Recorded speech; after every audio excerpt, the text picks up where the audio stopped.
All right.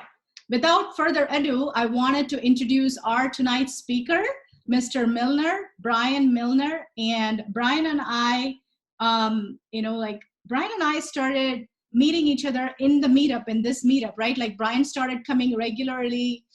Tell me the year, Brian, 2000. Gosh, probably 16 or 17, yeah. Or 17, and I started seeing him almost very regularly. And at some point, he started asking me how I can start contributing to the community. And he expressed interest in being a co-host for the meetup, and he did actually. So he was able to, join hands with me, and we co-hosted many actually events together, right?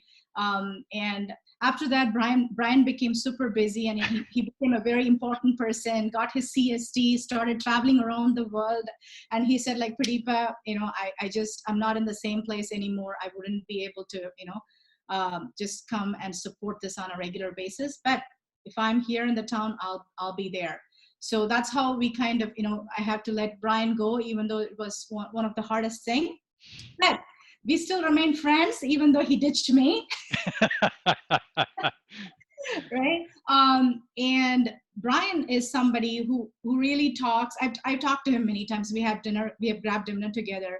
I really love Brian because his way of talking about agility is something that you can truly relate to. And he just doesn't use like a lot of buzzwords and try to make you wonder what the heck he's talking about.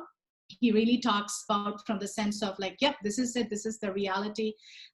This is very, like to the level where everybody can understand. No wonder he became a CST and is a shining star in the Scrum Alliance community. So he is very passionate about sharing how to work in this remote era, right? However you wanted to call it. And I'm, like many of you all, I'm also here eagerly waiting to hear what Brian has to teach us. So I wanted to give a big round of Texas applause to Brian. And welcome. Turning it over to you. Thank you very much, Pradeepa. That was very kind. Yeah, I talk about this a little bit. Yeah, I was a co-host here for DFW Scrum, and my heart is still really with this group a lot. In all my classes, when I do a CSM class, I say, hey, if you're not involved with a local meetup group, we have a great one in Dallas. If you're not in Dallas, then, sorry, you miss out on having one of the better ones.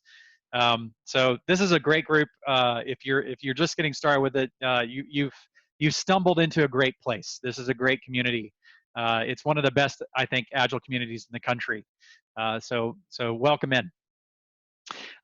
So thank you guys for being here. I appreciate the introduction. I appreciate all the warm thoughts, and I really appreciate seeing friends.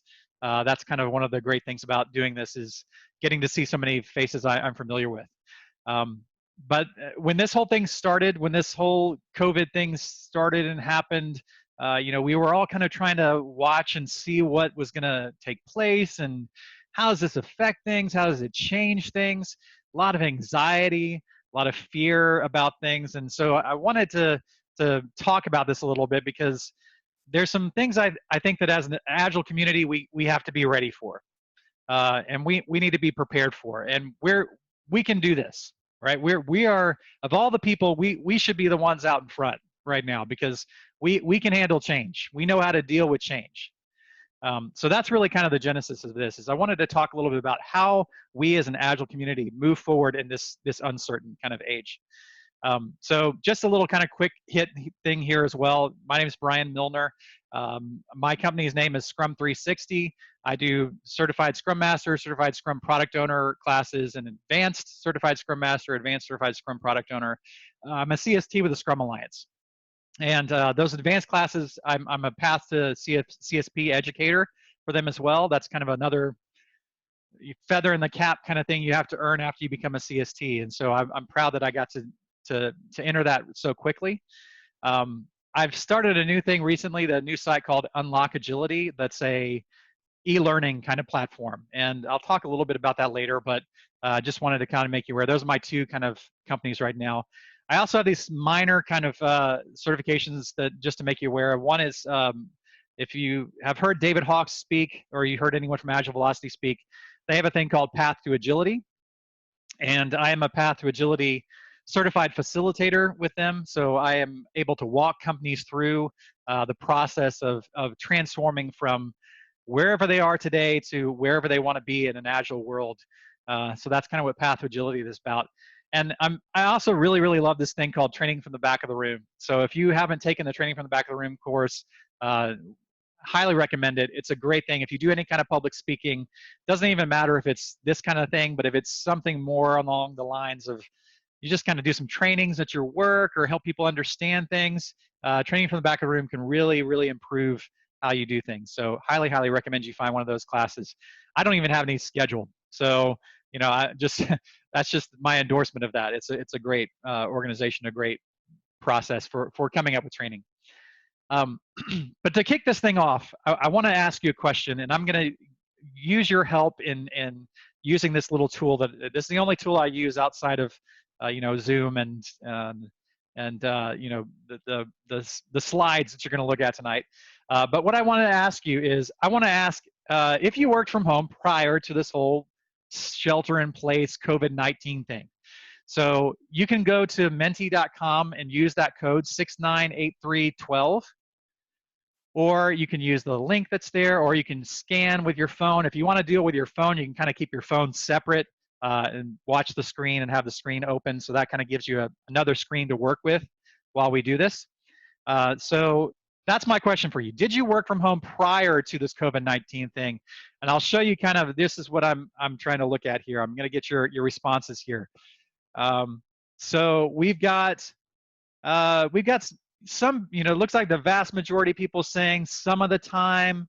We've got a few people all the time, right now about 6%, 19% none of the time, 19% so far always working in the office, never really allowed to work from home. And, you know, continue to contribute. The numbers will kind of fluctuate a little bit here as we go through. That's okay. But this is, you know, honestly, this is a little bit more than I expected from the all the time. I mean, we have, right now it's at 18%. So 18% of people are saying, hey, I work from home all the time. This is just what we do, which is great. And then, you know, 27% now 30% saying none of the time. The majority of people, though, some of the time, and that's kind of to be expected, right? Most people have an option to occasionally, or maybe even on a regular basis, maybe one or 2 or 3 days a week work from home. That's kind of the state of affairs prior to COVID-19, right? So I just wanted to see what your numbers were so that we can compare that, because I'm going to look at some other numbers here and we're going to talk through some things. But so thank you for sharing that and kind of helping me out with that.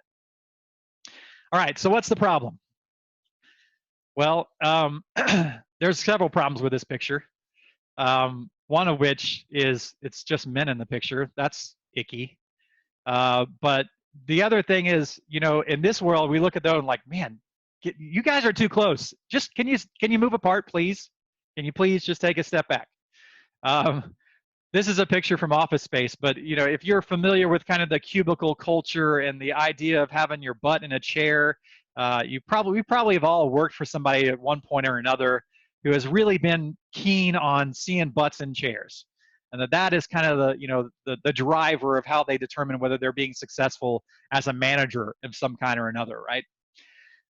So prior to COVID-19, in kind of a wider sense, here's some stats I want to make you aware of.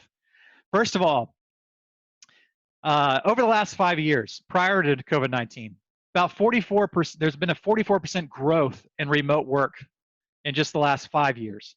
In 10 years, it's a 91%. In 12 years, it's 159%. So what does this mean? And in fact, the little note here I put on the bottom, from in 1 year, 2016 to 2017, it grew 7.9%.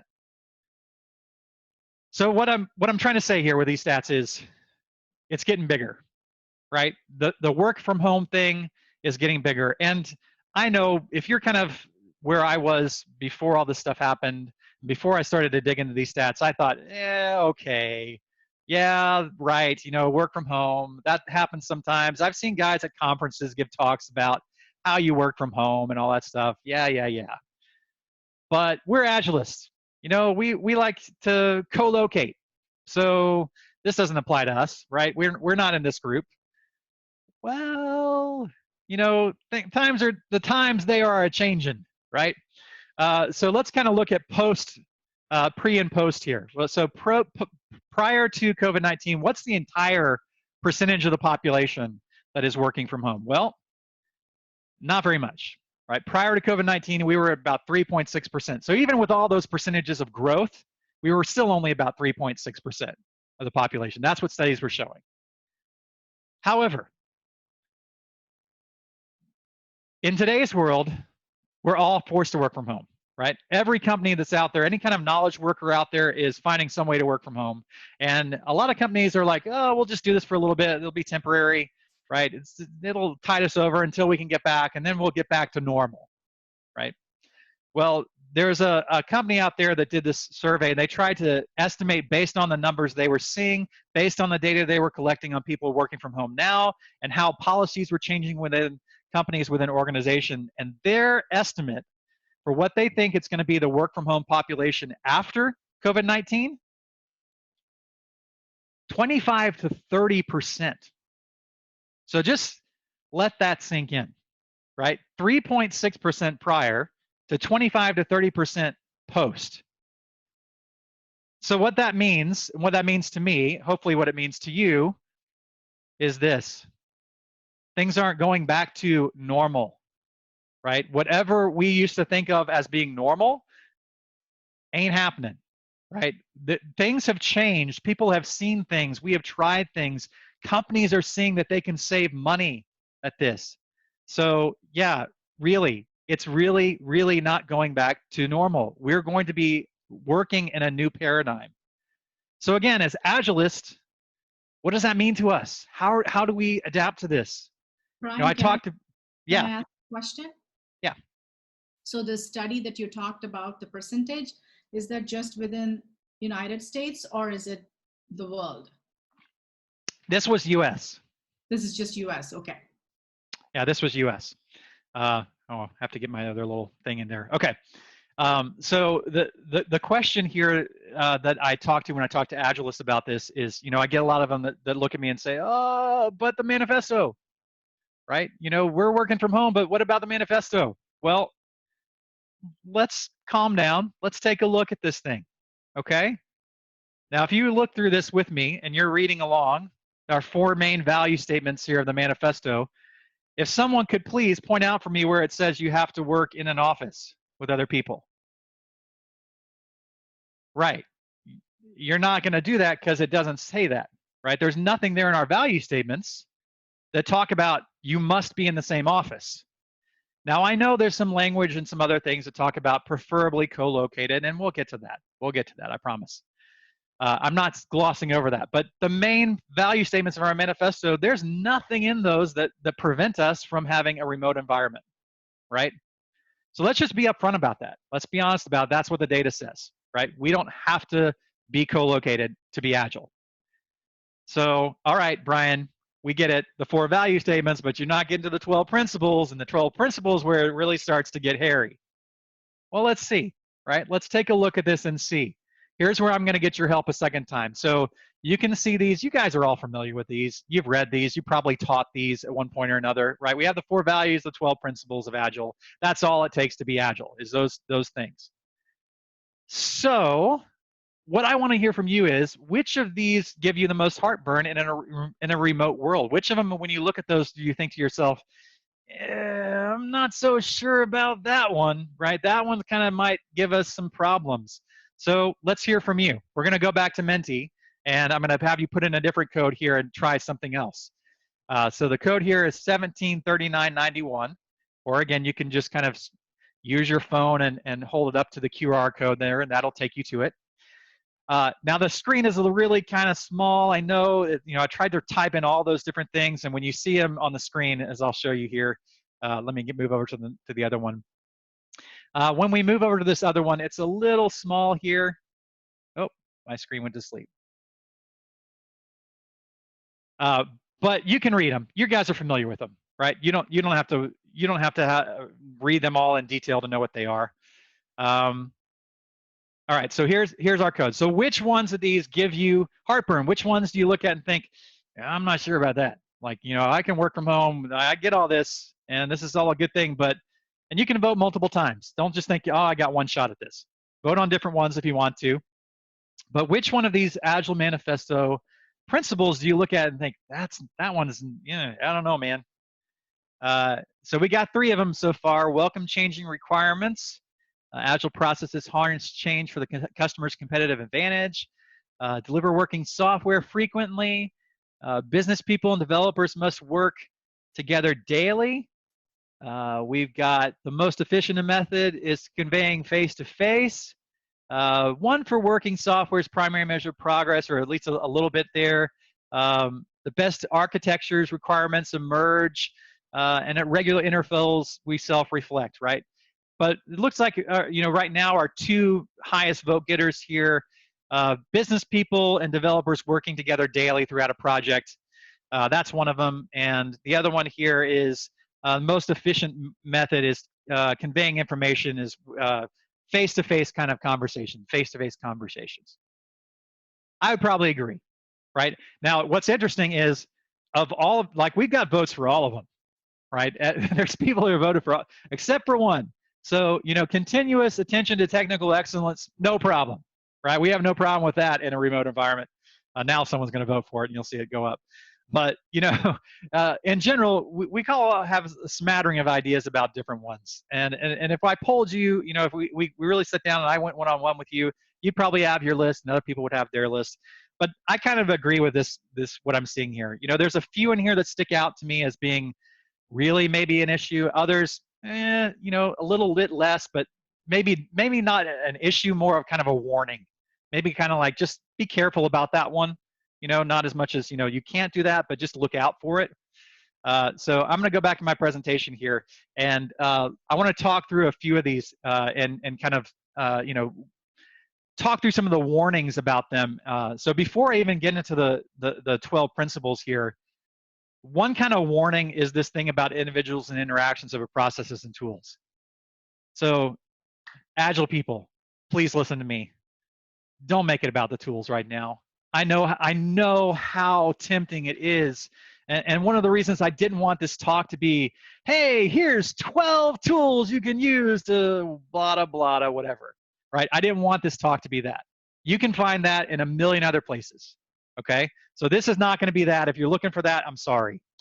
What I want to caution you about, though, is don't let the tool drive you, right? We all are looking for these tools to do things with our teams, and we go and find those lists and we think, oh, this is a cool tool, so how can I work this tool into what I do? That's the wrong way to go about it, right? Think about what you do and then find, do I need a tool to do this thing that we do? Okay, now I'll find the tool to do that, right? Don't let the process and tool drive you. Really think about, how can I foster the conversations? How can I foster the interactions we have with people? Because we're remote, we're in different places. So put a premium on that. Put a premium on how we're gonna actually foster conversations with people, okay? Don't make it about the tools. That's just my little tiny soapbox. Now I'll get on to the other things. So we talked about this one. Business people and developers must work together daily throughout the project. Granted, right? We do need to do that. So here's the kind of things you need to think about with this one. What tools are you going to use? And when are they going to get used? Right? So make sure you have the protocols in place between your business people and development teams so that you know what you're going to use for what. Right? What's your response expectations or response protocol? When someone sends an email to you, are you expected to send it back, within an hour, no matter what time it is? That's not really an Agile way of working, right? We'll get to that one in a minute. But make sure that you define it. Just make the expectations clear, right? And make sure that you have things to cover that and promote those kind of interactions. That's really all we have to worry about with this one. Right? We need to have an idea that we're going to promote those conversations, promote ways to actually talk to each other. Now, this one I like to talk about, the manifesto principle when it talks about trusting them to get the job done. Let me tell you what, folks, trust is under attack right now. These are headlines from just the past week. So there's a huge growing business right now of people who are putting out software just to look over people's shoulders while they work at home. That is not trusting your team, right? That is not trusting them to get the job done. That is the opposite of that. That is, I don't trust you. And if I'm not watching over your shoulder, I'm afraid you're going to be doing something else, right? That's not how we work as Agilists. We work in environments that promote this trust environment, that don't have top-down kind of leadership. So the first caution to you is, are you promoting that? Are you trying to watch over people's shoulders and see if they're really doing their work or not, right? The proof is in working software or working products if you're not working in software, right? You'll know if they're not doing their job, but you don't need to watch over every minute of what they're doing to do that. So if your company is starting to push for this, this is maybe one of those courage moments, one of our Scrum values where we say, hey, I'm raising a red flag. We are not promoting this kind of environment, right? We are promoting the opposite of this environment. And if we want to have a trust environment, then you've got to not look over their shoulders all the time. So be aware of that. It's really under attack in our organizations today. Another one, Agile processes promote sustainable development. Set some office hours, please. There is nothing like this remote environment right now is going to lead you to burnout quicker than anything else because it's just right here, right? I mean, I can just step in after dinner and do a few little emails or do a little whatever else, right? Don't do that. Whatever your core working hours are, set your working hours for you. Now that might be, you might work 3 hours in the morning and take a break and then come back and work more hours later on. That's fine. Do whatever works for you, but set what those hours are, make people aware what they are for you, and keep those. Here's what I caution you with. I caution people with this before this whole work from home thing, and that is lead by example. If you're an Agile leader, you have to do this. If you tell your teams, hey, we want you to work at a sustainable pace, but then you send emails every night or you send emails over the weekend, you are demonstrating to them that you don't believe what you're saying. And what really is important to you is that you work all the time.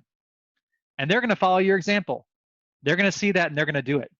So if you want to be an Agile leader in your organization, live this out. Set working hours for yourself, set boundaries, and then stick to them. Okay? Then the big one, the big daddy here, face-to-face communication, face-to-face collaboration. What does that actually mean? What does face-to-face actually mean? Does it mean the picture over here on our left? Or is it starting to mean more the picture on our right?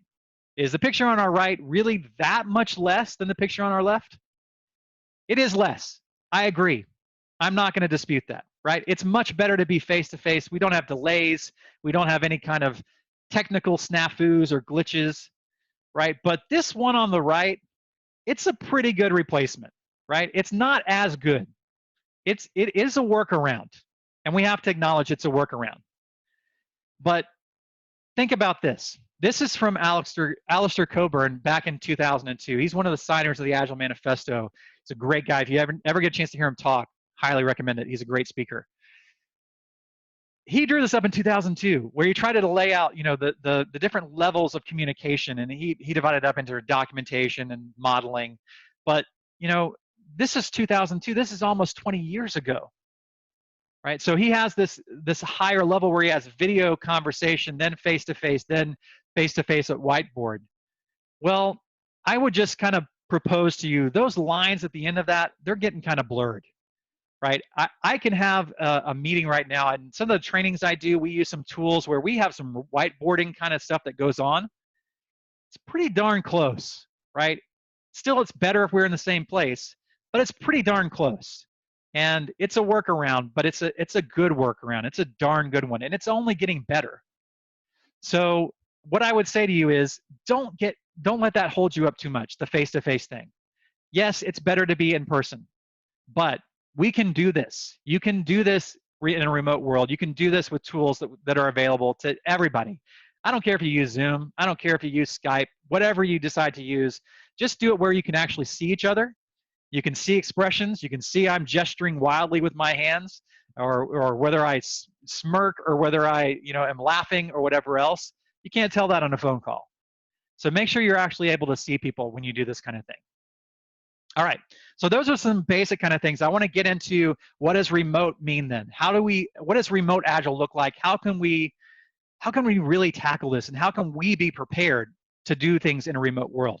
So I'm going to give you 3 things that are really kind of tips for you to do this. One is to establish some remote team agreements.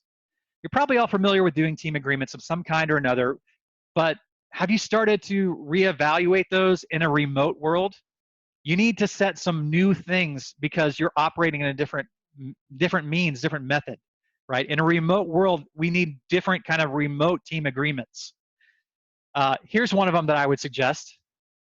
We're guests in your home, right? So if we're guests in your home and this happens, God bless it, right? It doesn't matter. This is something that goes on in your home.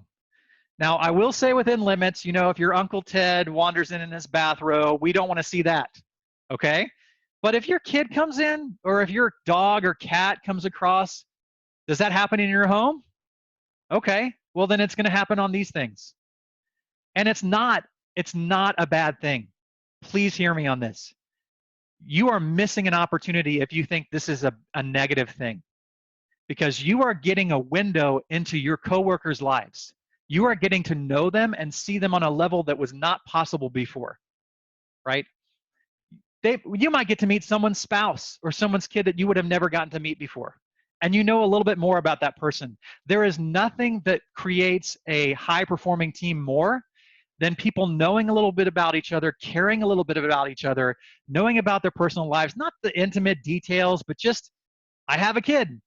Right? I have a kid that I have to take care of. And right now my wife is doing a, Pilates thing. And so, sorry, my daughter might wander in. If that happens, that happens. That's part of just life. So accept it. And in fact, what I'd say is embrace this.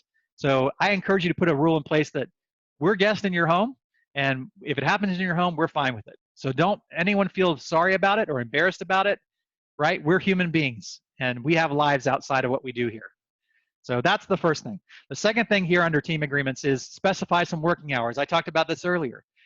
Come up with a chart like this where you can look at everyone's working hours and see kind of when people will be in the office.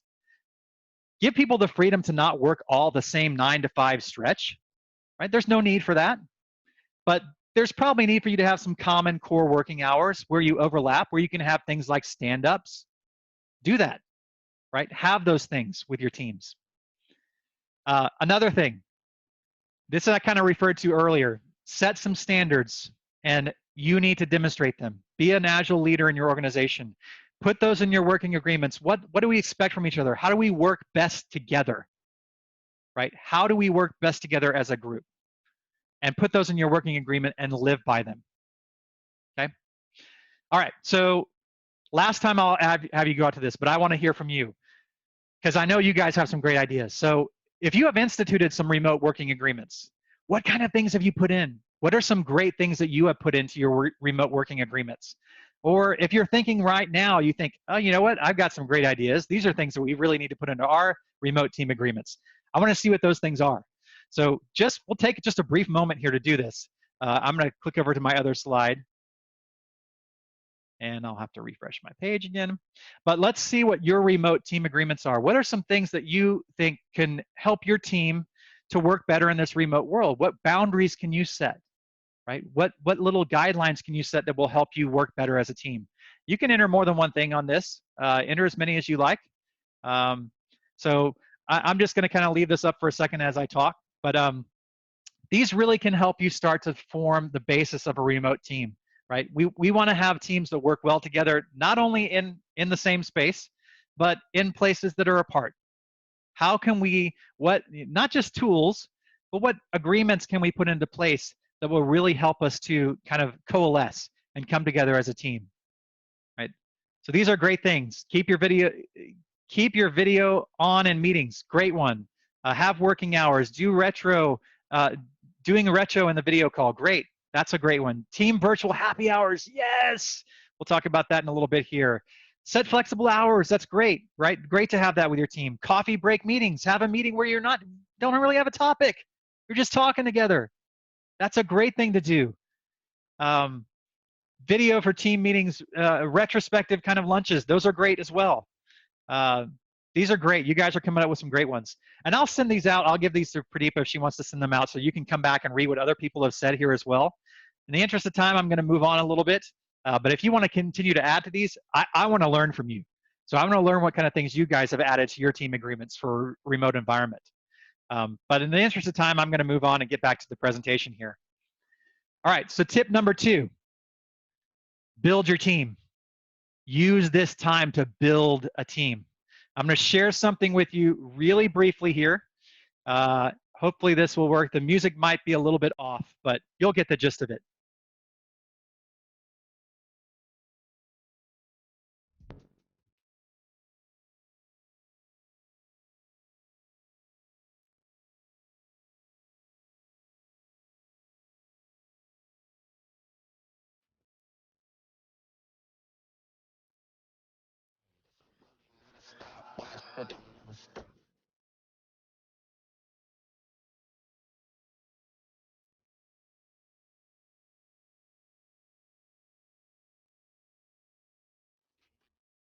Okay, so that is the wonderful group at the Scrum Alliance that works behind the scenes to make sure everything flows in the Scrum Alliance. I love that group. They're a great group of people, and they did that is to just kind of do something fun together, to have fun together and get to know each other a little bit better.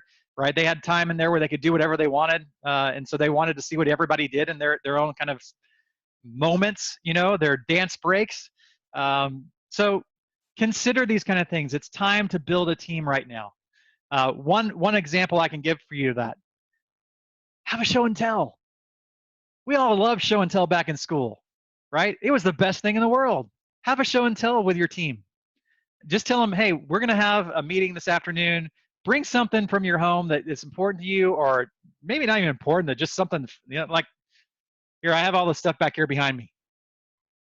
There's nothing better than Baby Yoda, right? Baby Yoda is the cutest. So bring something that's important to you and show it and tell why it's important. You'll learn so much about your team when you do that. So have a little quick show and tell. Another thing, if you haven't done this before, I encourage you to try this. It's a thing called journey lines. Journey lines are a great thing. I do this in my advanced certified Scrum Master class, where you just kind of map out what your career is like. Where you started, where you've been, where you've had ups and downs, who you've worked with. You can have personal things in here, things that I've gotten married at this point, or we had kids here, right? Those are important things in people's lives. So mark them here. You'll be surprised how much you'll learn about your team by doing an exercise like this, journey lines. It's a great exercise. Like I say, I do it in my ACSM class, and I am always shocked at the personal detail that people go into with complete strangers in that class. But it's important because it represents them. So take a retrospective and do this. You don't have to always do what went well and what didn't go well. Learn about your team during a retro. Another kind of good exercise like that is called a market of skills. Market of skills is a great way to build a team. You have kind of 3 categories. You have what are skills that you feel really confident in, that you could teach, that you're really top notch at. That's kind of the blue Post-it notes there. Then underneath that, you kind of have, well, what's my hidden skills? What's the things I may not do every sprint, but occasionally, right? Occasionally I might pull this out and it might actually be useful to the team. And then the orange one is, what are things you want to learn? What are skills you don't have, but maybe you want to learn? I do this in my ACSM as well. And then we kind of just all browse through them and look at them. And you'll be really kind of surprised how many times that you have someone who wants to learn something that lines up with somebody else who can teach that. And you make those connections on your team, and you grow those skills on your team just from internally what people already know on your team. So there's an amazing wealth of knowledge already in your groups.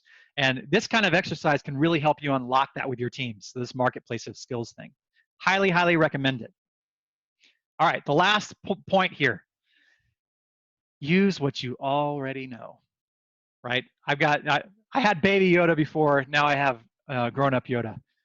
Already know you that I'm not going to do the voice. If I did it, it would be so embarrassing. I can't do it. Actually, I'll share with you one really funny thing. My daughter gave me this tip. If you say the words, rise up lights, rise up lights, say that together quickly. I've just taught you how to have an Australian accent, because if you say that quickly enough, it sounds like you're saying razor blades with an Australian accent. Try it out. You'll figure it out. You'll see. Rise up lights, rise up lights, rise up lights, rise up lights, right? You start to hear it. Razor blades. Okay, anyway, that's my only accent that I do.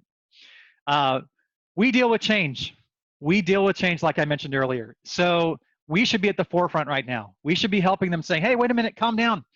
Change is a good thing. Change just helps us to move forward, right? We're not going to stay stagnant. So help your organizations understand that this is not bad, this is good. This is going to help us. So use things that you already know, like pairing up, pair programming. Your developers have been doing this a long time. If they haven't, maybe it's time to introduce them to it. It's a great practice. It's not just for them though, right? You guys can do this. If you're a Scrum Master or if you're an Agile coach, pair up with someone else who does that as well. Have some daily check-ins where you talk together and talk through what you're going to be working on with each other. Share tips. Talk about problems you're going to have and work through those with a partner. There's something really important right now about making that connection. So even if you feel like I'm an introvert, you may not know it, but I'm an introvert as well. I do not like to, go to parties and talk to people. That is not my thing. But I know that right now it's important for me to sync up with someone. It's important for me to talk to people. So we have several things we're doing here in our neighborhood. We have things that we're doing. I have different mentors and people I'm meeting with on a regular basis just to talk through how my approach and what I'm trying to do. I will tell you, I have made more connections during this time than I have the past 3 or 4 years in kind of the real world. So I am really appreciative of this time. Like I said, it may be seen as a downside, but this is actually a place where you can flip some things and you can actually find a value in here that you weren't able to find before. So pair up with someone. Another thing here, over-communicate. Over-communicate in a remote world, right? I said before, it's not about the tools, and I'm not trying to put this up to show you tools and to highlight tools. What I am trying to say is we all have lots of tools available to us. And if we're being specific about what we're using for each situation, we're going to communicate on Slack when we're having just casual conversations. But maybe we need to post in Confluence when we have something for the record. Or, we're going to comment our code in such a way, and we're going to depend on people looking at our code, right? Or we're going to have Zoom meetings every day at this point to just kind of sync up. Do those things, use the tools, and really, if you think that you've communicated well, go another step, right? If you feel like you've sent an email and that's covered it, you have not covered it. Do not depend on emails. They will be the death of you. Email is a terrible tool. Use some other tools. Email is from the 90s or in the 80s, right? We've come such a long way. Use something else, right? Don't just rely on email. Make that a backup. Make your email a backup. And the last thing that here I'll put on this is, and using what you already know, is focus on delivery right now. It's so easy to get lost in the tools. It's so easy to get lost in all the peripheral kind of issues. But what we do is we turn, I'm sorry, let me use some, cover your ears if you don't want to hear a bad word. We get shit done, right? So get shit done right now. Get stuff done. Put it into production. Put it in front of your customers. Produce things, right? Produce things, and don't stop doing that. Keep the focus on what we're here for. I ask this question in my Scrum Masters class a lot of times. Why do we have sprints? What's the purpose of our sprint? To produce a product increment, right? We are here to produce stuff. So do it. Keep the focus on what your team is actually producing.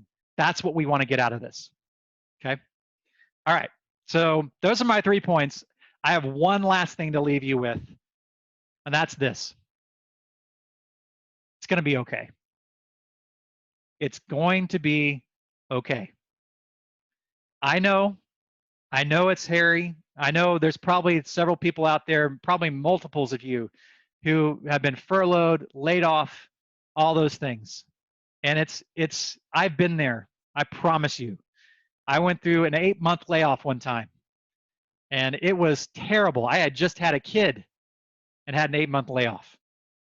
So actually, we were expecting the kid. We didn't have the kid till I was like about a month into my layoff. It's going to end up being okay. If you keep pushing forward and you keep applying these agile values and principles, you keep responding to change, you're going to be ahead of the curve. You're going to be ready, right? You're going to get to a place where people are going to say, hey, we have virtual teams. We need a virtual Scrum Master. And there's going to be Scrum Masters out there who are going to turn their nose up at it. And they're going to say, that's no good. You know, we can't have virtual teams. I'm above that. Well, just remember back to this presentation and remind yourself, there's nothing in the manifesto that says you can't do that, right? It's okay. It's going to be okay. And sometimes people just need to hear that. So if you take nothing else away tonight, I hope that you hear from me, it's going to be okay. It's going to be okay. We're going to get through this, and our community is going to get through this. And I think that we're going to be actually stronger and better than we ever were before as a result of it. So that's all I got for you. I do encourage you to connect with me. I have some upcoming classes. You can see them there. I've got a code for you. If you want to use that code, you can save yourself a couple $100. Let me also say this. If you're furloughed or if you're laid off, get in touch with me. If you're furloughed or laid off and you want to attend one of these upcoming classes, if you want to, I've got CSM and CSPO up there. That's Product Owner and Scrum Master. If you want to attend one of those, I also do advanced. If you want to attend an advanced class, you want to kind of move further in your career, I have tried to, as much as I can, help people make it affordable for them. I can't, unfortunately, make it free. There's cost to me for it, but I can make it as affordable as I possibly can for you. So if you send me an email at my, you can go to Scrum360, you'll find my email address there. Send it to Brian at Scrum360. That's my email address. Just BRIAN, don't use a Y. But if you send it to there, I'll do whatever I can to help you with that. That's about it. Brian, would you like me to take a screenshot of the group? That would be awesome. I'd love that. So before I do this, what I want to do is say, if you have your video on and you do not want to be in the screenshot, this is your chance to turn it off. If you've got your video off, come on, put your video on. That's what makes this thing fun. Okay, so I've made my plea to turn it on. I've given people ample time to turn it off. So now what we have to do, the only thing you have to do now is look at your camera and give us a big smile in 3, 2, 1, smile.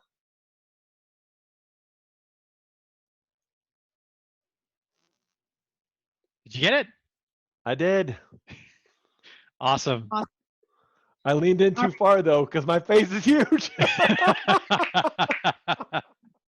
We can Photoshop that, Blake. All right. So Brian, thank you so much. And I really appreciate you. You know, one thing that I requested Brian today was to have a short presentation for all of us, because I know many of us are staring at the computer screen for one reason or other throughout the day. And, you know, again, I know this is a meetup, but when we meet in person, that's a different story. But again, when we have to meet, when we have to stare at the screen, even though it's a great presentation, it still can be a little bit too much. So that's why I asked him to have a shorter presentation. So thank you for obliging my request, Brian. So y'all can get to go to your family and have dinner and have fun. Thank you so much. I just wanted to reiterate what Brian said towards the end. It's going to be okay. And this is also an opportunity for us to raise as a DFW Scrum community, because I know for a fact that a lot of you are reaching out to me directly. I know that I've gotten email and LinkedIn messages from plenty of you that you are looking for a job, or you've been laid off, or you've been furloughed, and so on and so forth. And I'm trying my best to connect you with possible opportunities, or I'm trying to help people with reviewing their resumes, or whatever advice or mentoring or coaching that I can give. I'm doing that. So like Brian said, please, if you are interested in any of that, reach out to me. I would be more than happy to help you. And like this community, we can do this together, right? So if your company, or if you know of an opportunity that that is looking for positions, please think about our community first. Reach out to people who are looking for jobs, and you may find some great people in here. And that would be really, really awesome. And another thing that I just wanted to add on to was, right now, like, Brian talked a lot about, this is the era of remote work. And there are a lot of organizations who are even shifting their working style to being remote forever, or remote for a longer duration of time. So search for those companies. Twitter comes to my mind. I know there are other companies who are also following that style. So Twitter is one of them. So why don't you work for Twitter? Like, if they have an opportunity that matches your skill set, the world is, like I was coaching one of the person in our community the other day who was let go because of this COVID. And I was just coaching them. And one thing we figured out was, like, you can apply for a job anywhere in the world. What is stopping you from applying for a job anywhere in the world, right? So world is the possibility. So try applying for a job. If you need any help, any coaching or anything, reach out to me or any of our wonderful folks here. With that being said, I really wanted to wrap up this session so you all can go back to your family and have fun, have good dinner, take care of yourself. Remember, we are all here for each other. And if you need any help at all, please, our community is here to serve you, including me. Okay? Thank you so much, and have a great night. Thanks, everybody. Good to see your faces. Thank you. Thank you. Have a good night. Thank you. Thank Good you, night. Brian. Thank you.